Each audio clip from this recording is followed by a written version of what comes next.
산화 작품을 꽤 많이 가지고 있는 줄 알았는데 벌써 마지막이 되어 버렸네요. 이 작품을 롤렉스 러닝센터보다 먼저 보았기에 이걸 보고 많이 당황했습니다. 바로 전에 보았던 작품이 루브르 랑스나 뉴 뮤지엄 같은 원래 제가 알고 있었던 미니멀리즘 스타일의 작품이었거든요. 그래서 이 작품을 보았을 때 미니멀리즘 스타일의 산화 작품이 어떻게 이런 스타일로 변모했을까 하고 정말 많이 당황했습니다. 그런데 이번 산화 콘텐츠를 만들다 보니 이 오사카 예술대학 아트사이언스 학과동 같은 디자인으로 그들의 작품들이 발전해 가는 과정을 어느 정도 이해하게 되었습니다. 이 멋진 작품을 소개하는 저는 여러분과 함께 건축의 길을 가는 Cinema C Architecture A Psychoanalysis P 카푸 채널의 앞에입니다.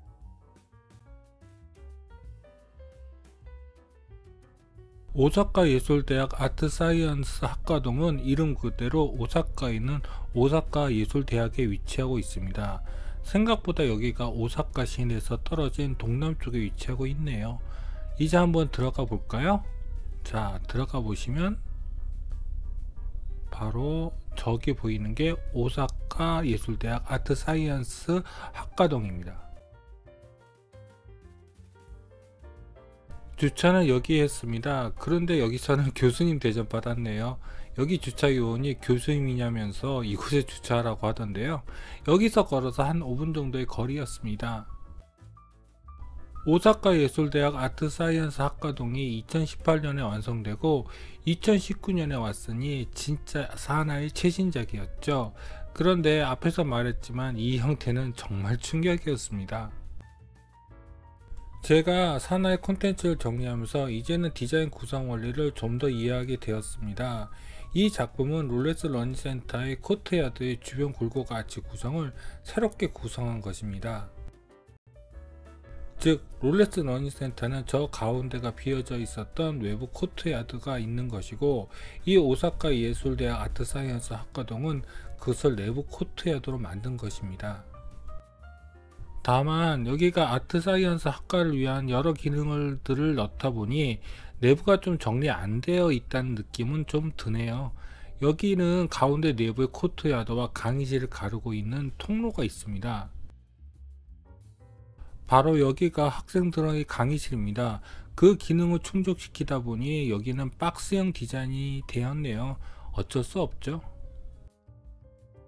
제가 답사간 기간이 방학 기간은 아닌 것 같았는데 여기 강의실을 안 쓰는지 이렇게 커튼으로 내부가 가려져 있네요. 여기 동북측 측면에서 그 끝으로 가면 내부 코트야드로 들어가는 후문이 나옵니다. 지상층 평면을 보시면 바로 이 위치입니다. 여기 앞에 후문 필로티 공간이 꽤나 넓습니다.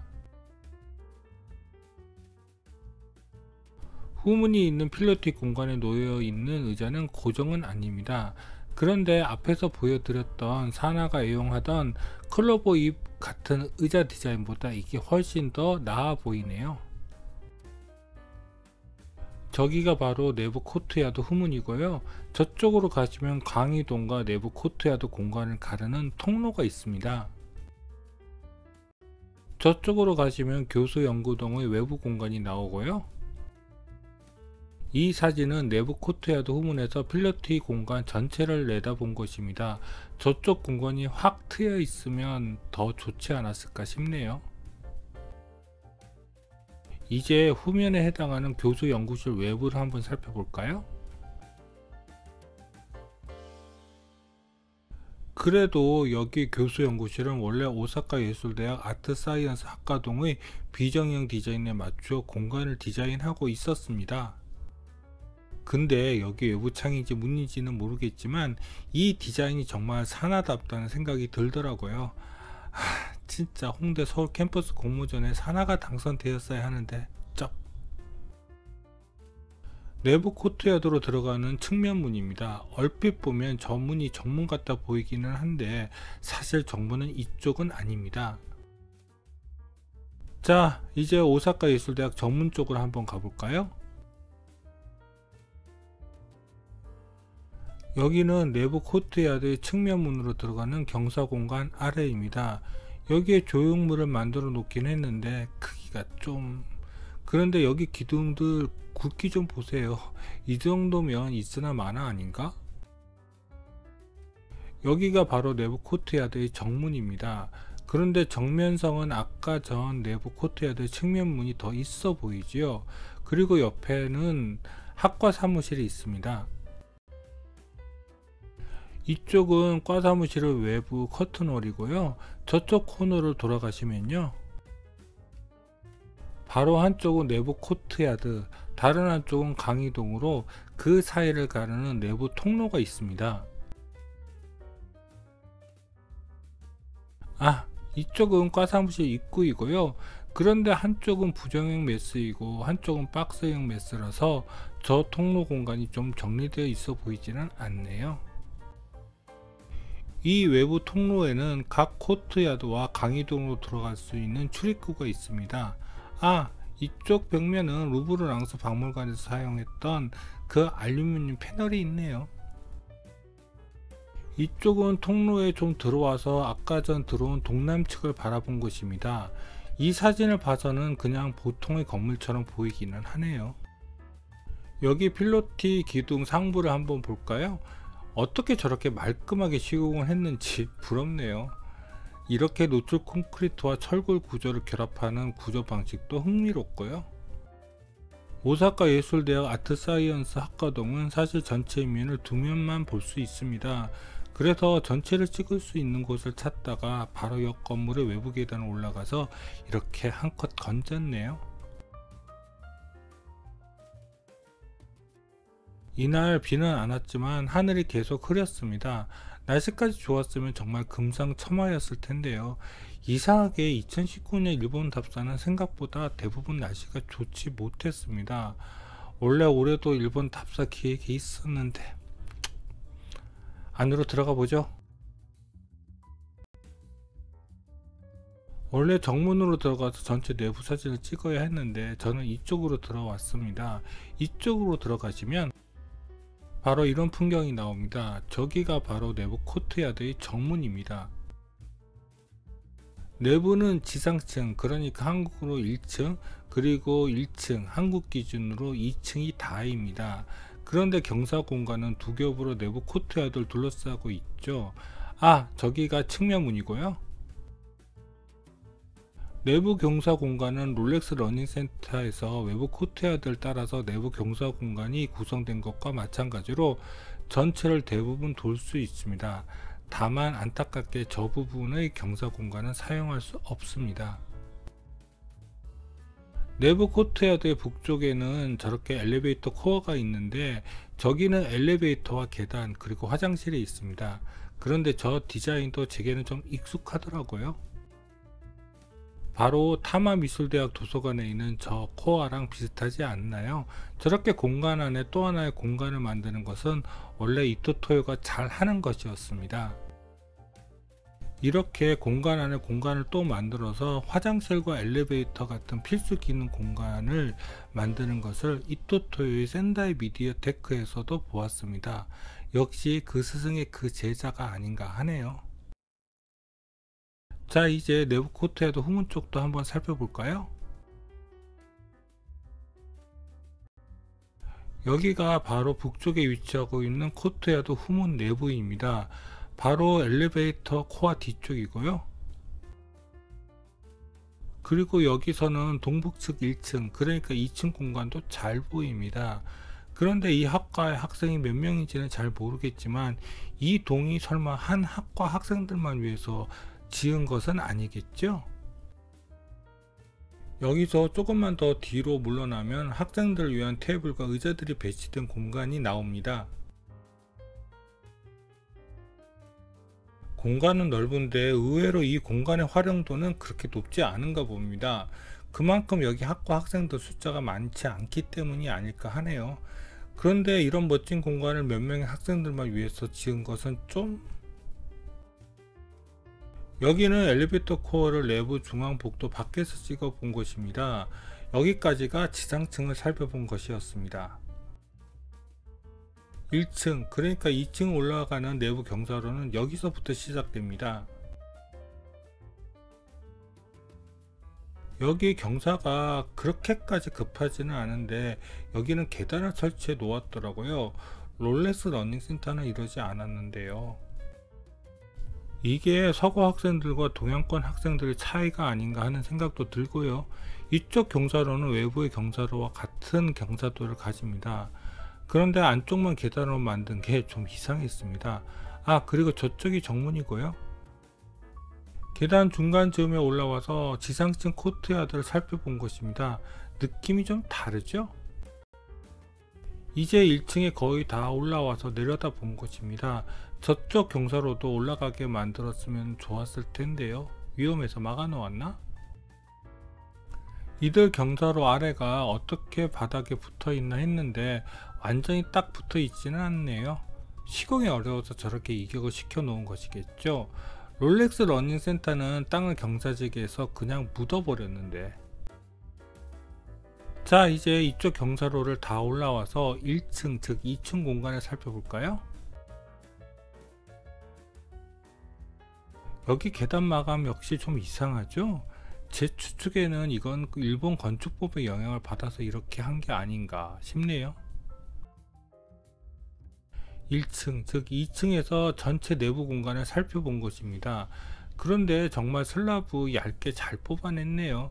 현장에서 거푸집을 쳐서 저렇게 얇게 만들 수 있었을까요? 역시 공장에서 만들고 와서 조립했겠죠? 그런데 분명히 거푸집 긴결 구멍이 있는데요. 롤렉스 러닝센터에서는 거푸집 긴결 구멍이 안 보였거든요. 어떻게 시공을 한 거야? 저쪽은 올라가지 못하는 1층 램프 공간들입니다. 여기서 보이는 공간은 남동쪽 공간입니다. 저쪽에 보이는 계단이 제가 올라온 램프 공간이고요. 보시는 바와 같이 이 공간의 활용도는 그렇게 높은 편은 아닙니다. 이쪽이 1층에서 갈 수 있는 마지막 공간입니다. 여기서는 더 다른 램프 공간으로 넘어갈 수 없습니다. 그리고 이쪽에서는 엘리베이터 코어 상부가 보이네요. 여기 설비를 지붕으로 노출하는 방식도 샌다이 미디어 테크에서 이또가 했던 방식과 동일합니다. 자, 이제 1층 내부 램프 공간에서 외부 공간으로 나가 볼까요? 저는 이 문을 이용했습니다. 바로 저기 보이는 저 문이요. 여기 유리 커튼 월도 역시 사나이 것답게 심플하네요. 외부로 나가면 외부 데크가 여러분 상상하시는 것보다 훨씬 더 넓습니다. 여기가 제가 외부로 나간 문입니다. 그런데 여기도 정말 기둥이 별로 없네요. 이게 사나지요? 1층 외부 데크로 나가는 문은 제가 나간 문 말고도 3개가 더 있습니다. 이게 두 번째 문이고요. 역시 구조적 문제 때문이지 한쪽 기둥들은 트러스 구조로 보강을 해 놓았더라고요. 하지만 이 트러스 구조는 위에 하중을 지탱하는 것보다 풍력으로 상부 슬러브가 날아가는 것을 붙잡는 역할을 하는 것으로 보입니다. 다만 좀 안타까운 것은 이 공간의 활용 용도는 정말 모르겠습니다. 사실 여기 기울기가 좀 위태위태하거든요. 생각보다는요. 그렇죠? 생각보다 경사도가 급해 보이죠? 비가 오면 많이 위험하겠어요? 그래서인지 1층 외부 데크는 이렇게 펜스를 쳐놓아 더 밖으로 나가지 못하게 해 놓았습니다. 그게 좀 안타깝더라고요. 여기는 반대쪽으로 남동쪽으로 내려가는 경사로가 있습니다. 저기에도 반대편과 마찬가지로 트러스 구조와 기둥들이 결합되어 있더라고요. 이제 외부로 지상층을 내려가 볼까요? 이쪽으로 가시면 됩니다. 바로 저쪽으로 넘어가시면 지상층으로 가실 수 있습니다. 도면에서 보는 것보다는 이쪽 폭이 좁지 않습니다. 내부에서 외부를 보는 거랑 외부에서 내부를 보는 것은 또 다르죠. 아까 전 말씀드린 것처럼 여기 외부는 내부랑 다르게 계단이 없습니다. 그런데 경사가 정말 상당합니다. 여기 걸어서 내려올 때는 좀 조심해서 내려오기는 했습니다.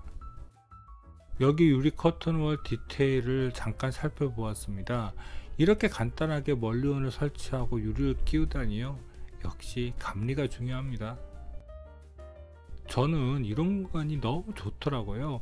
외부와 내부 경사 공간을 다양하게 감상할 수 있는 공간이에요. 그러고 보니 여기 유리들도 그냥 유리가 아니라 곡면 유리이네요. 이제 지상층에서 반대편 경사로와 측면문을 보겠습니다. 사실 처음 이 작품을 보았을 때 정말 이해가 안 되었는데 또 산하의 작품들을 순서대로 보니 이제 이해가 좀 되네요. 여기까지가 오사카 예술대학 아트사이언스 학과동 소개였습니다. 제가 최근 구매한 산하의 책자에는 이제 세지마 카즈유오와 니시자와 류에 말고 파트너 건축가가 3명이 더해졌더라고요. 뒤에 3사람이 바로 그 주인공들입니다. 이 중 야마다 유미코는 전에 OMA에서도 근무한 경력이 있더라고요. 몇 년 후 이들이 산하의 간판 건축가가 되는 게 아닐까 싶네요. 제가 못 본 산하의 작품 중 가장 궁금한 것이 바로 그레이스 팜입니다. 그런데 이게 미국에 있더라고요. 지금 미국 물가를 감안한다면 당분간 미국 답사가기가 뭐한데 그래도 이 작품을 꼭 보고 싶습니다. 만일 작년에 있었던 홍익대 서울 캠퍼스 공모전에서 산하의 작품이 당선되었다면 가장 최신의 산하 작품을 한국에서 볼 수 있는 기회가 생겼을 텐데요. 이 안이 훨씬 더 나았는데 왜 OMA가 된 걸까요? 제기를. 그럼 구독과 좋아요 부탁드리며 이상 카푸 채널의 아페이였습니다.